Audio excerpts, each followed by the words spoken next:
Michael Madhusudan Dutta ওয়াজ ছিলেন celebrated একজন বিখ্যাত ব্যক্তি ছিলেন 19th সেঞ্চুরি 19 শতাব্দীতে বেঙ্গলি পয়েট একজন বাঙালি কবি ছিলেন এবং ড্রামাটিস্ট এবং একজন নাট্যকার ছিলেন।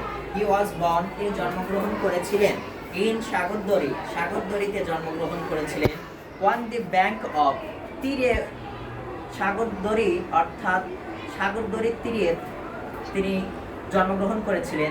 Of the Kapotaksha river Kapotaksha নদীর তীরে সাগরদড়িতে জন্মগ্রহণ করেছিলেন।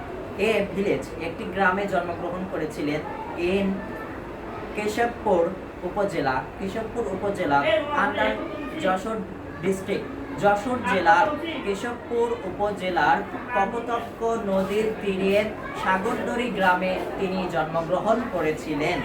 ফ্রম অ্যান আর্লি এজ অল্প বয়সে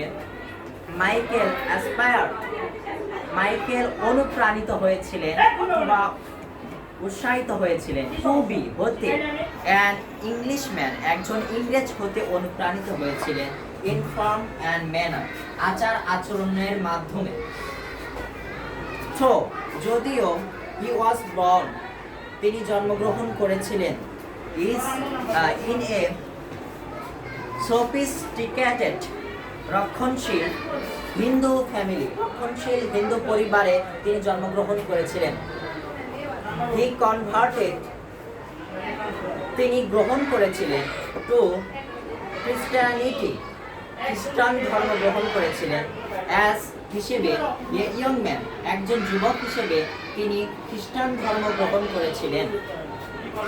মাস টু দি ইরি বলা হচ্ছে রোশানলের কারণে অফ হিজ ফ্যামিলি তার পরিবারের রোশানলের কারণে এবং adopted the first name Michael ব্যবহার করেছিলেন দি ফার্স্ট নেম প্রথম নামটি ব্যবহার করেছিলেন অথবা সংযুক্ত করেছিলেন মাইকেল নামটি প্রথম ব্যবহার করেছিলেন।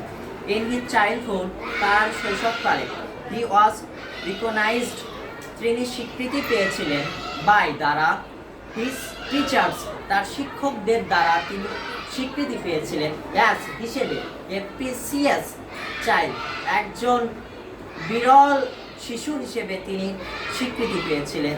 With a gift of literature talent বলা হচ্ছে সাহিত্য শিল্পের প্রতিভা স্বরূপ তিনি সাধারণত একজন বিরল শিশু হিসেবে তার শিক্ষকদের দ্বারা তিনি স্বীকৃতি পেয়েছিলেন।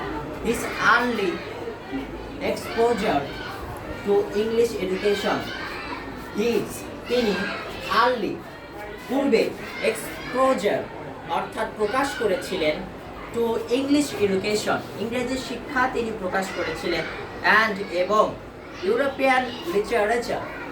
ইউরোপিয়ান সাহিত্য শিল্প তিনি প্রকাশ করেছিলেন অ্যাট হোম বাড়িতে এবং হিজ কলেজ তার মহাবিদ্যালয় ইন্সপায়ার্ড হিম তাকে অনুপ্রাণিত করেছিল টু ইমিডিয়েট তাৎক্ষণিকভাবে অনুপ্রাণিত করেছিল দি ইংলিশ ইন টেস্ট বলা হচ্ছে ইংরেজির সান্নিধ্য লাভে তাকে অনুপ্রাণিত করেছিল।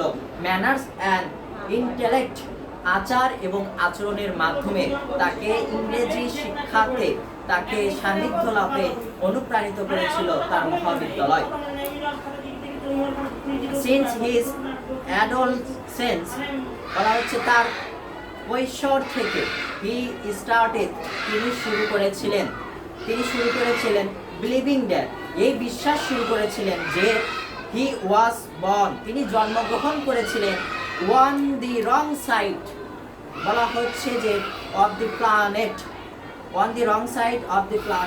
গ্রহের একটি ভুল অংশে তিনি জন্মগ্রহণ করেছিলেন এবং যে দিস সোসাইটি তার সমাজ ছিল আনএবল অক্ষম ছিল টু অ্যাপ্রিসিয়েট হিজ ট্যালেন্ট স্বীকৃতি দিতে অক্ষম ছিল হিজ ট্যালেন্ট তার মেধা তার এই মেধাকে সাধারণত স্বীকৃতি দিতে অক্ষম ছিল তার সমাজ।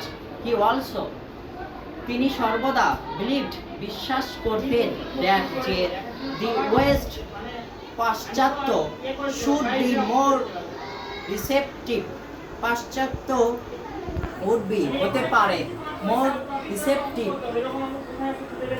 to his creative genius, তার সাধারণত সৃজনশীল বুদ্ধিমত্তার জন্য এই পশ্চাত্য তার জন্য অভিশাপ রূপে হতে পারে।